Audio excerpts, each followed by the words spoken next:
আসসালামু আলাইকুম। আশা করি সকলেই ভালো আছেন। শামিমাস কুকস কর্নারে আপনাদের স্বাগতম। আজ আমি এখানে নিয়ে এসেছি চিকেন নাগেটস। খুব সহজভাবে আমি এই রেসিপিটি তৈরি করেছি। আশা করি আপনাদের ভালো লাগবে।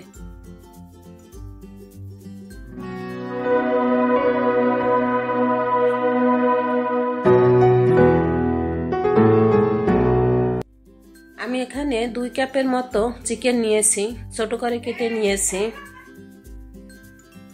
এখানে আমি 4 পিস পাউরুটি নিয়েছি। এই পাউরুটিগুলো আমি এখন ব্লেন্ড করে নেব।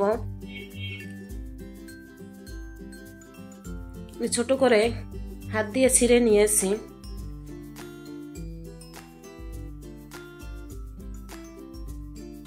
পাউরুটিগুলো ব্লেন্ড করা হয়ে গেছে।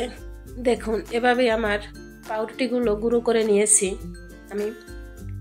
এখন এই ব্লেন্ডের ভিতরে আমি চিকেনগুলো দিয়ে দেব।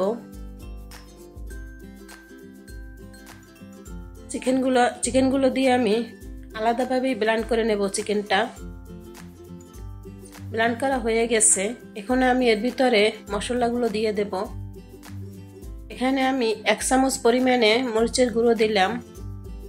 কর্নফ্লাওয়ার দিয়ে দিচ্ছি 2 চামচের মতো। গোলমরিচের গুঁড়ো দিলাম 1 চামচের মতো। লেবুর রস দিয়ে দিলাম 2 টেবিল চামচের মতো। আমি এখানে কিউব করে কেটে নিয়েছি টমেটো। সেই টমেটোটা আমি দিয়ে দিলাম। এখন এর ভিতরে 1 চামচ পরিমাণে রসুন বাটা দিয়েছি। 1 চামচ পরিমাণে আদা বাটা দিলাম। সয়া সস দিয়ে দিচ্ছি 2 টেবিল চামচের মতো। যেহেতু সয়া সসে লবণ আছে, এজন্য স্বাদ মতো লবণটা বুঝে দিতে হবে। আমি স্বাদ মতো দিয়েছি। এখন আমি এর ভিতরে পাউরুটির গুঁড়োগুলো দিয়ে একসাথে আমি ব্লেন্ড করে নেব।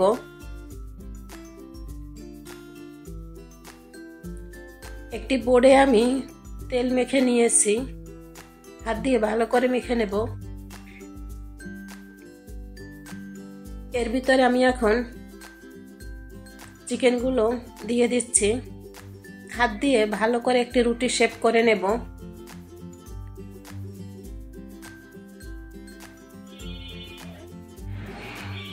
একটি চাকুতে আমি তেল মেখে নিয়েছি। এই চাকু দিয়ে আমি এখন চিকেনগুলো কেটে নেব।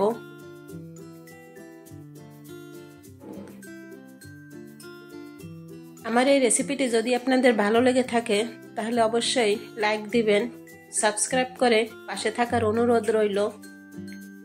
আমি এভাবে হাতে তেল মেখে চিকেনের শেপগুলো দিয়ে দিচ্ছি। এভাবে আমি সবগুলো দিয়ে নিলাম।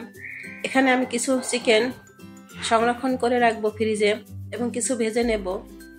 একটি ডিমের ভিতরে আমি স্বাদমতো লবণ দিয়ে ডিমটা মেখে নিলাম। এখানে আমি ব্রেড গ্রাম নিয়েছি পরিমাণ মতো। এখন আমি এই চিকেনটা ডিমের ভিতরে উল্টে পাল্টে মেখে নেব। এরপরে আমি এই চিকেনগুলো ব্রেড গ্রামের সাথে ভালো করে মিশিয়ে নেব। হাত দিয়ে ভালো করে চেপে চেপে মেখে নিচ্ছি। এভাবে আমি সবগুলো চিকেন ব্রেড গ্রামের সাথে এভাবে মিশিয়ে নিচ্ছি। দেখুন, তেল গরম হয়ে গেছে। এখন আমি চিকেনগুলো ভেজে নেব। তবে চুলার আঁচটা মাঝারি থেকে একটু কম করে রাখতে হবে, তা না হলে পুড়ে যেতে পারে। এই অল্প আছে আমি চিকেনগুলো ভেজে নেব। উল্টিয়ে দিচ্ছি, উল্টে পাল্টে নিচ্ছি। চিকেনগুলো হয়ে গেছে, আমি উঠিয়ে নিলাম। দেখুন, তৈরি হয়ে গেল চিকেন নাগেটস। খুব সহজভাবেই তৈরি করেছি। বিশেষ করে বাচ্চারা এই চিকেনগুলো খেতে খুব পছন্দ করে। বাসায় একবার ট্রাই করে দেখবেন চিকেন নাগেটস। আল্লাহ হাফেজ।